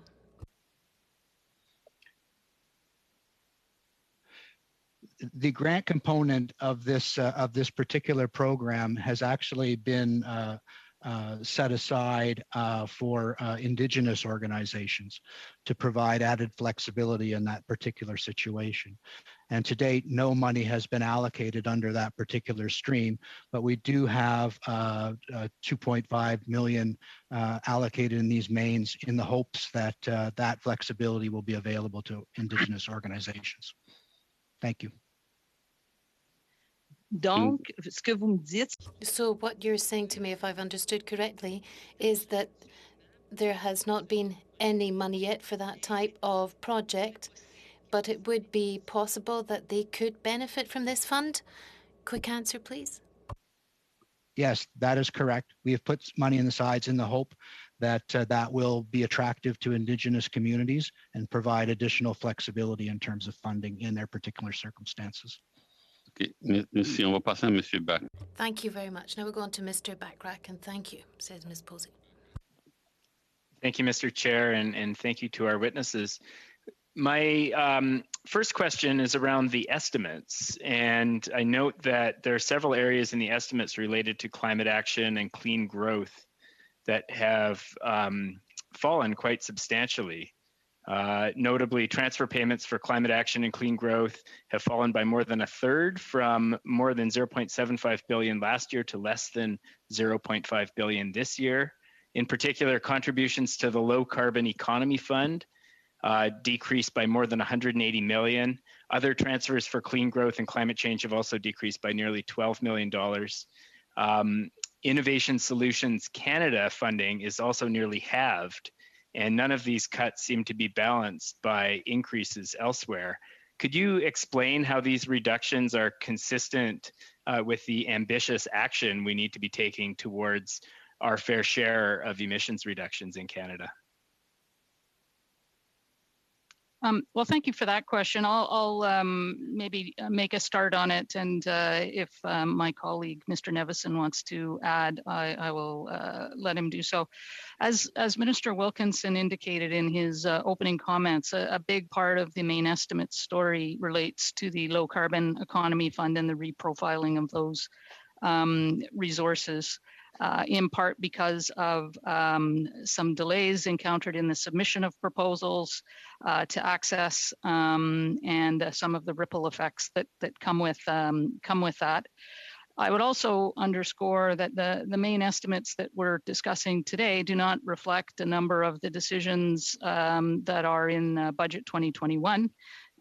Which will be, following approval of Parliament, appearing in future estimates and will reflect an increase in our effort around climate action and clean growth. But Mr. Nevison, would you like to add anything additional there? No, Deputy, I think that that covers the question very well. Maybe I would just point out one additional item, and that is a decrease of around 100 million in the Climate Action Incentive Fund. This was a 2-year program coming out of carbon pollution proceeds in 2018-19. It was set to sunset. It ended at the end of 2021, and so that made a significant contribution to the decline in the main estimates as well. Okay, thank you. Now I'm not sure if it's Mr. Redekop or Ms. McLeod next. I know that Mr. Redekop. Mr. Chair, was that not supposed to be a 6-minute round? No. As I mentioned in response to my apologies. Yeah, no, I figured this is just a continuation of the same panel with the minister not here. So sorry about that, Mr. But we gave you a little bit of extra time.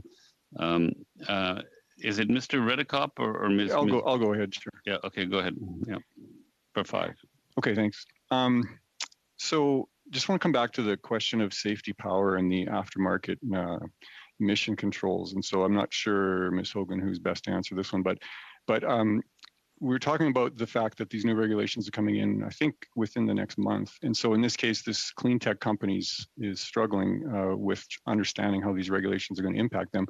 The minister seemed to think it was more important to maintain the climate standards rather than jobs in Canada. But I guess what specific steps is the government taking to ensure that clean tech companies like Safety Power can remain in operation in Canada after these regulations come into play? Thanks very much for that question, and I will ask my colleague Helen Ryan, I believe, to take this question if you're able to, please. Yes, thank you. So thank you, Mr. Chair, for that question. And so the regulation does contain specific provisions to allow for alternative testing measures. The consideration of the company at question is that they would like they use a different technology than what is currently certified. And so under the regulation, they can apply for and seek approval of alternative testing so that we can confirm that their equipment meets the requirements that are laid out in the regulation to ensure that we're reducing the NOx and other emissions from these engines. And Ms. Ryan, has that process been defined? Thank you for that question, Mr. Chair. The elements in terms of requirements for alternative test methods are laid out in the regulation. With respect to the specifics on an individual test method, that would need to be advanced in context of the specific engines and technology that they're using. Thank you, Mr. Chair. This question is maybe for Parks and Mr. Hallman. In conversations I've had with some stakeholders, there's been confusion as to the exact definition of a protected conservation area. So as we seek to have more spaces defined as protected, it can be anything from a national park to all kinds of things. And so with respect to First Nations in this definition, if you were to designate a parcel of terrestrial land as protected, what rights and responsibilities does that confer on the First Nations where that may be their traditional land? Chair, I may turn to Darlene Upton, our Vice President of Protected Areas Establishment and Conservation, if time permits. Yep. But I would say this by way of introduction, that in terms of Indigenous peoples, the majority of our national parks created in modern time have been done as a result of some kind of agreement with Indigenous peoples through an impact benefit agreement or other treaty type work. Their rights under the Constitution continue to apply, and we work with them to ensure that they have appropriate access to their traditional lands. In many cases, we share governance with them to one degree or another, depending on the nature of that protected area. In national parks, national marine conservation areas, one can think of the Haida in British Columbia with Guayhanas, where we have from seabed to mountaintop protected through the NMCA and the park reserve there, and we're very proud of that relationship. And we are evolving those relationships over time in many of our protected areas. And if there's time, I might, Chair, switch to Darlene and ask her to. Actually, that's fine. But one question, maybe a follow-up on that is, how do we empower First Nations while still protecting the rights of current landowners, whether they're private landowners or provincial crowns? Do First Nations get exclusive rights? And maybe a bit more general question, have you done any sort of charter analysis on the implications of such a policy? Well, I would limit my comments, Chair, to the member's question to the federal lands that Parks Canada stewards in partnership with our Indigenous communities. And in terms of private land or provincial crown land, I don't think it would be in my remit to speculate on those. Okay, that's fair. That's fair. Maybe for the member, if it would be helpful, we're joined today also by our Assistant Deputy Minister for the Canadian Wildlife Service, who may also want to just comment on this, because this is quite an important area of discussion around our protected areas. Sure, thank you, Deputy. So Tara Shannon, what I would just say is that when we approach the protected areas discussions, we do so in collaboration with provincial and territorial partners, as well as with Indigenous partners. And so the protected areas are, we do not use the protected areas to advance or assert rights, but we do develop these areas in partnership. Thank you. Thank you. We'll go to Mr. Baker now for 5 minutes. Thanks very much, Chair, and thank you all to all the officials for being here today. It's wonderful to have so many of you here. I'm really looking forward to being able to meet in person, whether that's in the House of Commons or in committee. And I don't know how we would manage this meeting if we were all in person, because there's so many of you. So if there's a silver lining to being in the pandemic, is that we have access to so many wonderful folks in a single meeting. So thank you all for being here and making the time to answer our questions. What I want to do is I want to go back to the estimates, and I really just want to, I'm thinking about my constituents in Etobicoke Center who are kind of watching this or following our committee meetings, and I know that, when I look at the main estimates, and I'm looking at, I guess it's the page 2 or the first page anyway, with figures on them. Near the bottom, there's a table called main estimates by purpose, and it kind of breaks down the estimates into key categories: taking action on clean growth and climate change, preventing and managing pollution, conserving nature, and then predicting weather and environmental conditions. So these are our major areas of spend in terms of protecting the environment and fighting climate change as a government, if I understand correctly. And so I'm wondering if for those first 3 categories, somebody could just walk me through at the highest possible level, right, where that funding is going. So for example, taking action on clean growth and climate change has $540 million allocated to it. Could somebody just talk me through what's that money being used for, and what's the benefit for the environment of that investment? Because I think the taxpayers of Etobicoke Centre and Canadians in general would appreciate knowing that.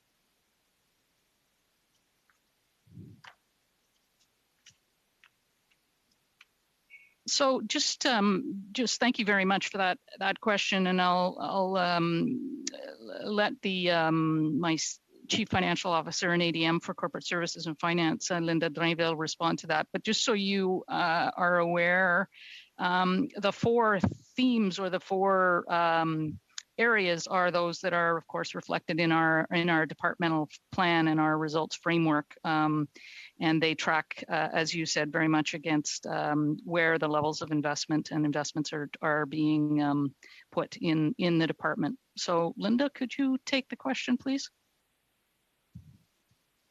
So thank you very much, Deputy, and thank you, Mr. Chair, for the question. So I will walk you briefly, and bear with me, it could become a little bit technical, but what you see at the bottom of page 2 is a comparable table to the table you have above, where you see vote 1, vote 5, vote 10. So when you look at it by purpose, the first one that has to do with taking action on clean growth and climate change, it's mainly the funding we have there for low carbon economy fund, as well as temporary initiative related to the mitigation and adaptation of climate change. So that's your first purpose, your first core responsibility. The second one, which has to do with preventing and managing pollution, it's mainly different like programs that we have on a recurrent basis that are funded on a permanent basis for preventing and managing pollution, as well as to address air pollution. And what we have there also is a portion that is related to the federal contaminated site action plan. So to make sure that we keep our environment safe and healthy for our people. The third core responsibility, which is conserving nature. You have there contributions for protecting Canada nature parks and wild spaces, as well as some permanent funding for conserving nature. And everything that has to do with species at risk is also reflected there. And the last one that is predicting weather environmental condition has everything to do with our weather radar replacement, as well as our Eureka weather station in Nunavut. So that's what is compromise like you're protecting weather and environmental condition. And internal services is all the support we provide to those core responsibilities. So I hope this answers your question. Thank you.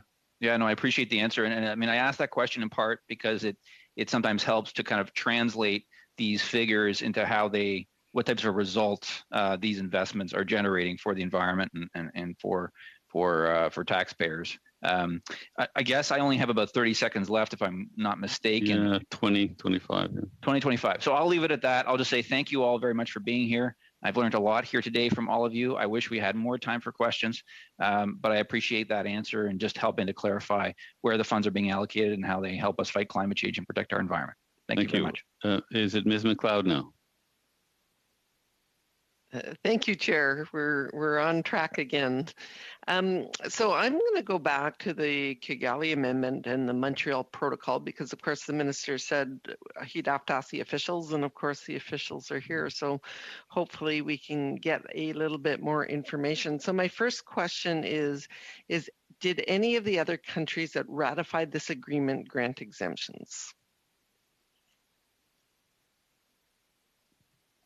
Thank you very much. And I'd like to just ask John Moffat, who is the Assistant Deputy Minister for the Environmental Protection Branch, to respond to that question. Sure. Hi. So the amendment, the exemptions, the time-limited exemptions that the regulations provide for actually don't address emissions of substances covered by Kigali. We have not exempted anything related to Kigali. The exemptions relate to emissions of substances not regulated under Kigali.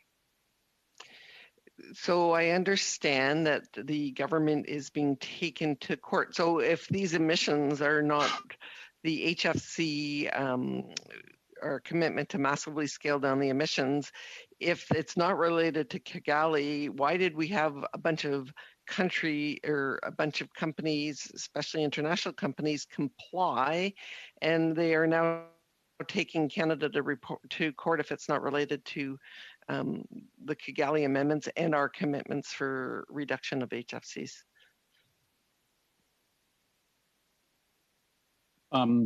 It would be inappropriate to speculate about why a particular company has decided to initiate a court action, but I would say that the actions do not allege that Canada has done anything inappropriate with respect to adherence to international obligations.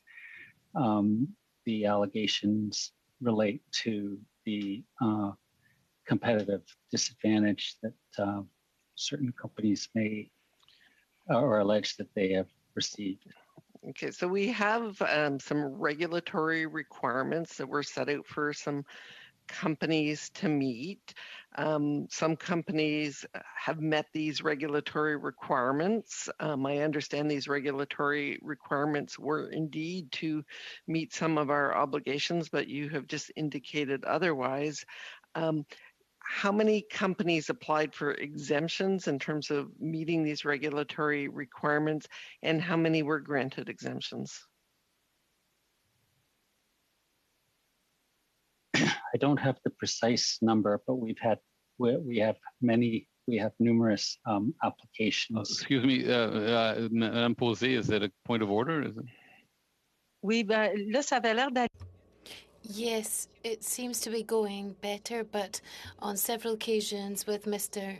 Moffat, the interpreter was saying that the sound was very difficult to interpret. Was it not high enough, or do you have a integrated mic, Mr. Moffat? Yeah, wait. Yeah, Johnny, okay. Peut-être que ça va se replacer. Okay, perhaps it'll work out better now. Let's continue then. Okay, so the regulations apply to numerous types of producers and products. We have received a number of applications, not for time-limited essential use exemptions. We have not exceeded or granted all of those. We continue to receive applications, and we address each one on a case-by-case basis, applying the criteria that are established in the regulations for granting those time-limited Are you saying that the regulations that were put in place were not in order for us to meet our commitments under the Kigali Amendment? Is that what you're telling me? I'm saying that these particular products that you are referring to, the emissions associated with those products are over and above the commitments that we made in the Kigali Amendment. But it's essentially the release of HFCs into the environment.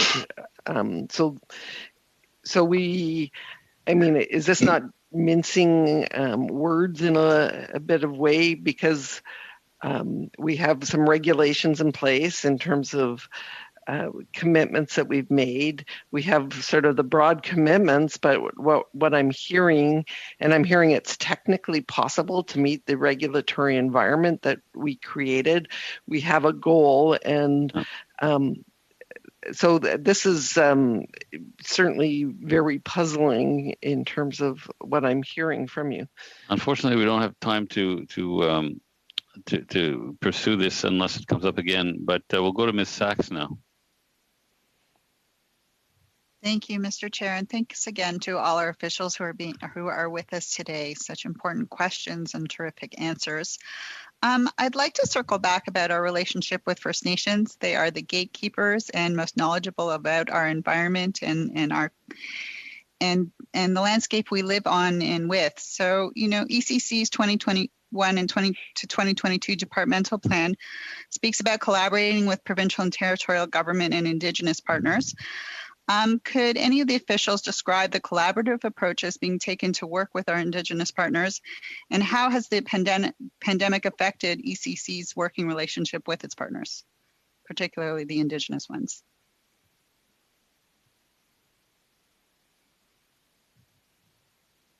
Sorry there, I was having trouble finding my mute button. That's okay. It's the nature of Zoom.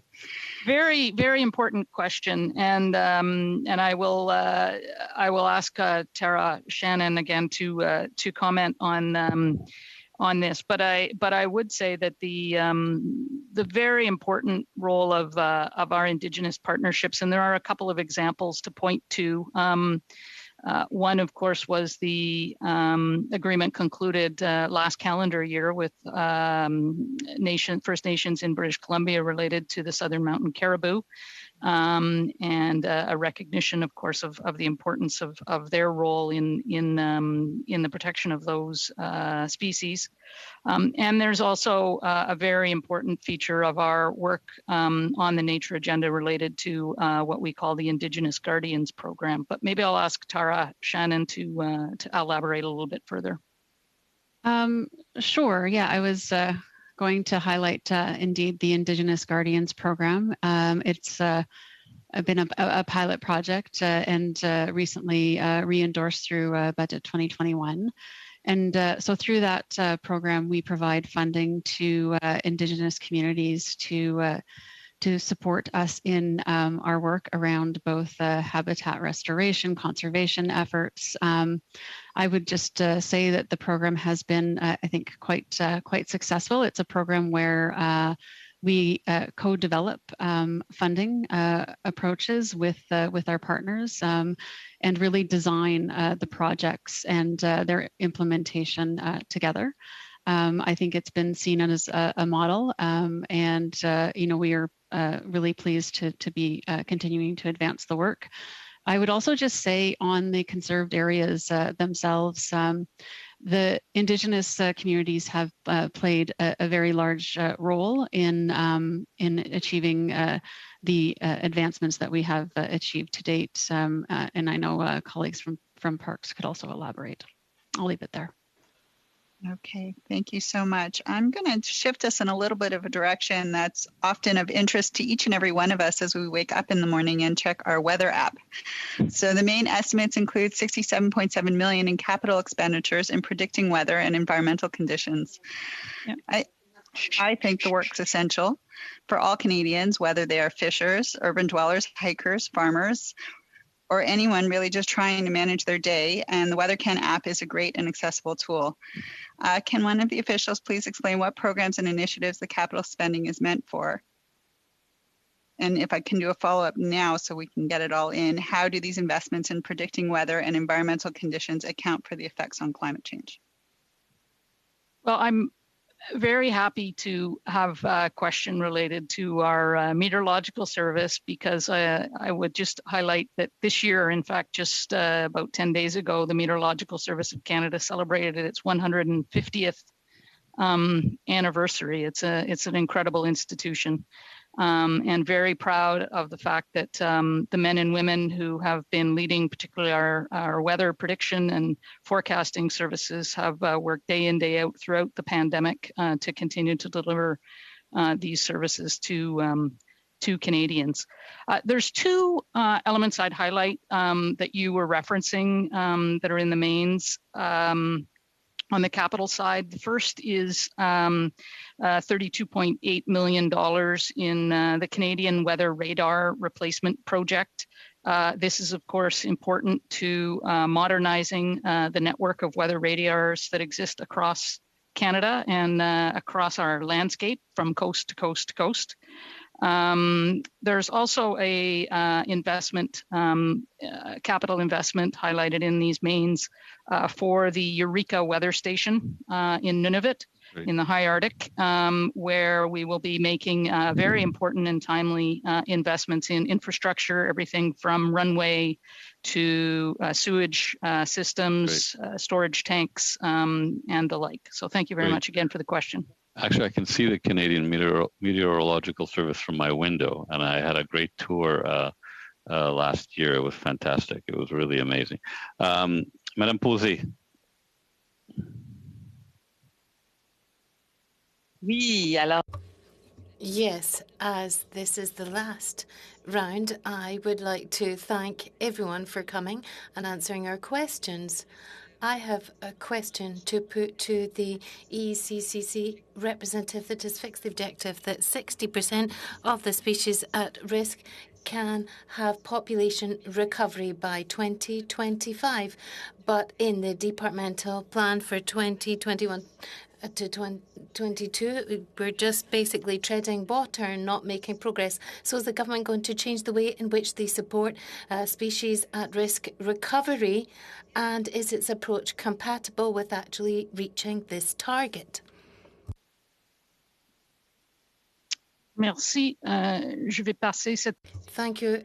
Pass this floor, the question rather, on to Tamara Shannon. Thank you, Deputy. To that, what I would say is species at risk recovery, it does take some time once recovery measures are put in place for us to have, to be able to measure those results. In terms of approach, I think what I would just highlight is since 2018, in cooperation with and coordination with provinces and territories, we've moved from a single species approach to more of a multi-species ecosystem approach. And I think that, that is key to understand, like the understanding of the role of species within the biodiversity areas in which they live. And so I understand the question, but I would just say I think that the response at this time is we just think it's a bit too soon to be able to say that we're not able to meet the target. OK. Je comprends que c'est pas... Yes, I understand that it's not a simple matter. I have a question now for Parks Canada. With the 2 billion trees to be planted, which is a big part of the fight against climate change. Now, we're saying that the Environment Department has a role to play to support natural resources in the implementation of this plan. So what is the role that natural resources is actually playing, and how is the ECC helping to attain that objective? And I did also, of course, like to ask how many trees have already been planted? Quickly, please.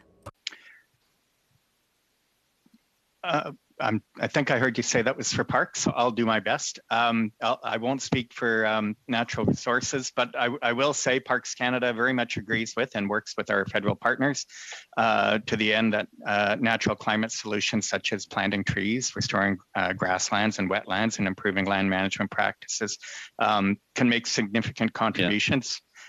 Parks is mobilizing at this time to plant 150,000 trees this summer in up to 18 parks from coast to coast to coast, including 45,000 trees in Rouge National Urban Park.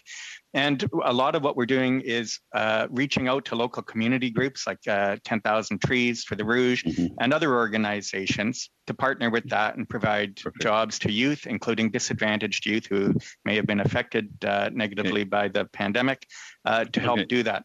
Thanks. Mr. Bachrach. Thank you, Mr. Chair. Perhaps I'll pick up where my colleague, Madame Posey, left off talking about the 2 billion trees. And I appreciate, Mr. Hallman, that 150,000 trees are being planted, but we need somewhere around 220 million trees per year in order to make that target by the end of the decade. So I'm wondering a couple things. So first of all, and I understand you're working on this in collaboration with NRCan, but I'm wondering where those plans are at in terms of this planting season. So here in British Columbia, tree planting companies plant about 300 million trees per year, but it's a massive effort. And so I'm wondering how many trees it's estimated are going to be planted under this federal initiative this year. And then secondly, I know there are a lot of questions around the effectiveness of this tree planting initiative as a carbon sequestration and carbon storage approach. What are the considerations that your department is ensuring are part of the program so that we don't simply offset trees that would already be planted under company silviculture requirements in the forest industry, or plant trees where they don't grow properly, or plant the wrong species in the wrong places? Can you speak to those two things? How many trees this year, and then what considerations is your department bringing to the table? Thank you very much. Happy to try to comment on the commitment around the 2 billion trees. As you well know, this is a very important initiative led by Natural Resources Canada. And I think, as Minister Wilkinson made mention during his comments earlier, NRCan has gone out with expressions of interest to identify potential opportunities for this planting season, and that work is well underway at Natural Resources Canada. I can comment that Environment and Climate Change Canada, and particularly our scientists and our folks in the Canadian Wildlife Service, of course, are playing an important role because there's an objective within the tree planting initiative focused on habitat restoration. And this goes, I think, to the member's question about where trees are planted and species. And we are working with Natural Resources Canada in that regard. Okay, thank you. Mr. Reddekopp. Thank you. I just want to come back to Mr. Moffat on the hydrofluorocarbon HFC issue. So if I'm understanding you correctly, what you said was that because we were underneath our Kigali targets, we had the room essentially to offer exemptions. Is that what you're saying? Is that kind of in a nutshell what you're saying? Well, I'm not saying that the decision was connected to that. I'm observing that we are below our target. We are exceeding the performance expected by our international commitment. The decision to issue the exceptions was strictly based on a review of the criteria that are explicitly in the regulation and whether or not the applicant met the criteria. And as I explained earlier, some applicants did and some applicants did not. Okay, thanks. So on that subject, we did ask the minister, but just to confirm that we are requesting a list of all of the people who were approved for an exemption under the HFC regulations. You can provide that? Yes, those time-limited exemptions are public, and we'd be happy to provide a list. Thank you.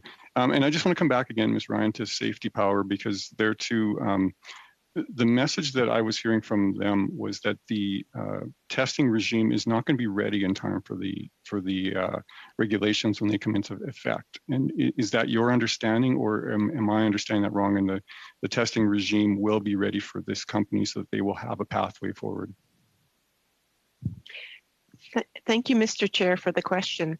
And so our regulations, which we put out in draft form and then finalized, laid out a provision for alternative testing method.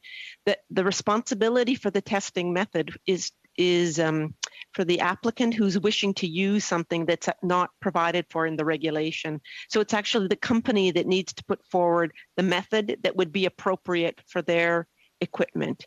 And it's to provide flexibility for those that are not following the traditional approach in terms of how they're undertaking their assessments.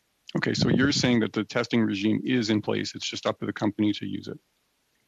That's correct. The alternative test method is provided for in the regulation. Those provisions exist, and it's the company to put forward a proposal that lays out how they would go about testing their equipment, and we would undertake an assessment to determine if that testing is equivalent, and then they would be able to move forward with that. Thank you for the question, Mr. Chair. Mr. Chair, I'm going to pass the rest of my time over to Mr. Genereux. You have about 1 minute and 45 seconds, Mr. Genereux. That's all we'll need, Mr. Chair. Thank you. Ms. Ryan, just go back to the question asked about the provinces expressing their displeasure and the proposed order and proposed approach. You listed Alberta, and then you said there's 5. So the 4 others, can you confirm with me who they are? Thank you for the question, Mr. Chair. I'm not in a position at this moment. A summary of the comments was put out with respect to the proposed order. We did receive some subsequent comments coming in, and we are working collectively and collaboratively with the province of territories on a number of initiatives, including those Ryan, laid out. I know you guys do and you always will, but you listed Alberta already. So if you can't, can Ms. Hogan then comment on the other four as being in the Deputy Minister position? You're on mute, Ms. Hogan. I don't have that information with me at the moment. We'll get that though. Can we get that relatively soon, seeing that this just came out and obviously we're doing our plastic study? Any chance be able to provide that to the committee sooner than later would be great. Thank you, Mr. Chair, for indulging my question. Thank you. Is there a bit more time, Mr. Chair? 25 seconds. Okay, just back on the HFC, we asked for the list of those who were approved. I want to make also sure that we get a list of those who applied but were not approved as well. Okay, thank you. I'm not. I'll have to get back to you as to whether that's publicly available information that may be protected by business confidentiality. But I'll. Well, as a committee though, thank you for that. But as a committee, that's something that we're asking for. Okay, understood. Last but by no means least, Mr. Biddle. Mr. Biddle? Was it Mr. Longfield? I don't think it was me. Okay, well, I don't know. My list is, but Mr. Longfield, if you want it to be you, go ahead. Sure, thank you. In the estimates, you mentioned Eureka, and I'm looking at the contributions for the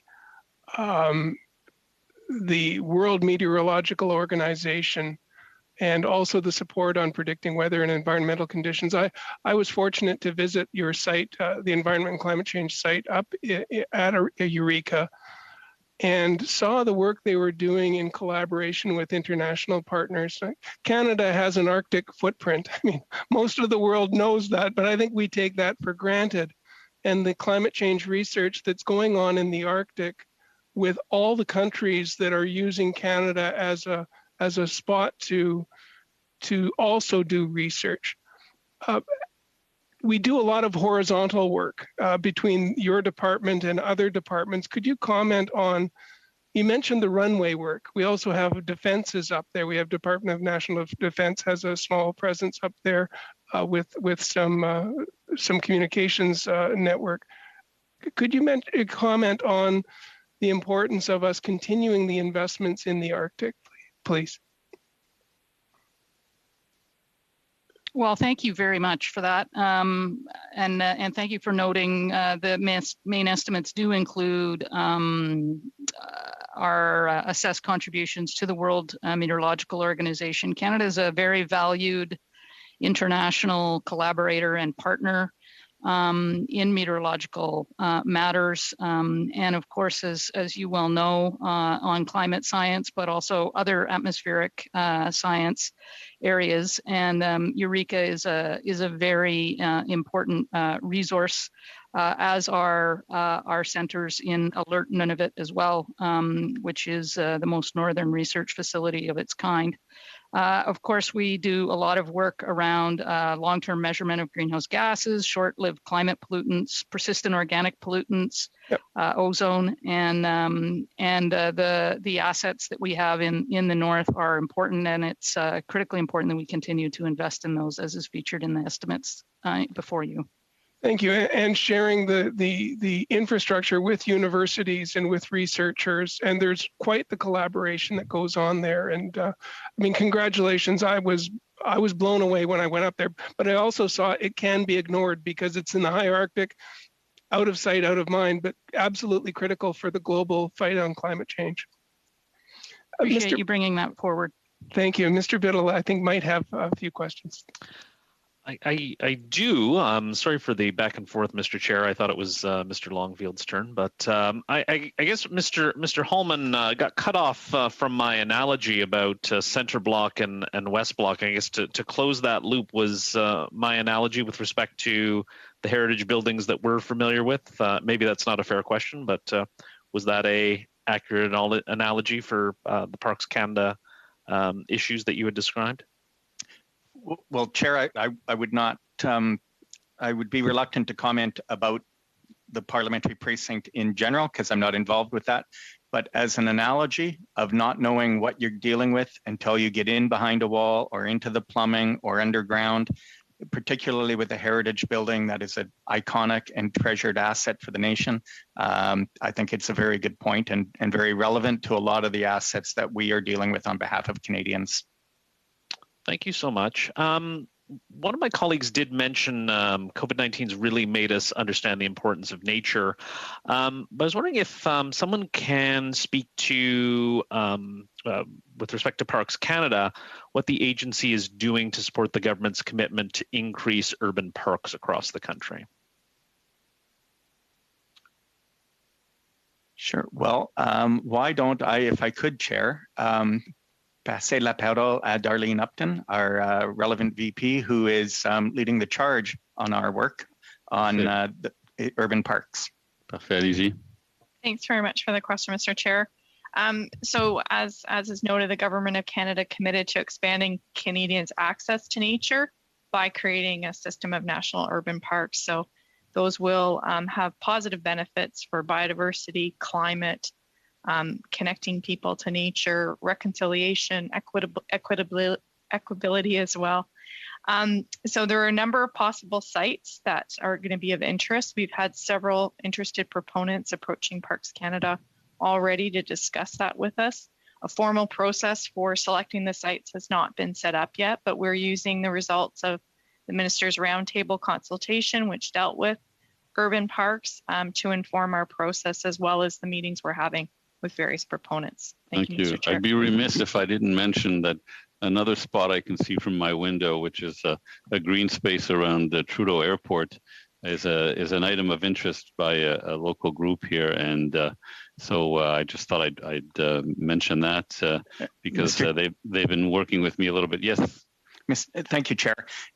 If I could reveal a bit of an agenda in calling upon Ms. Upton to answer that question, I wonder if I might acknowledge that Darlene has, as of yesterday, completed 25 consecutive years of service to the Parks Canada Agency. Yeah. She's a remarkable leader, a remarkable contribution to Canada, and we thank her for everything she has done. Yes, we do. We do. Thank you for bringing that up.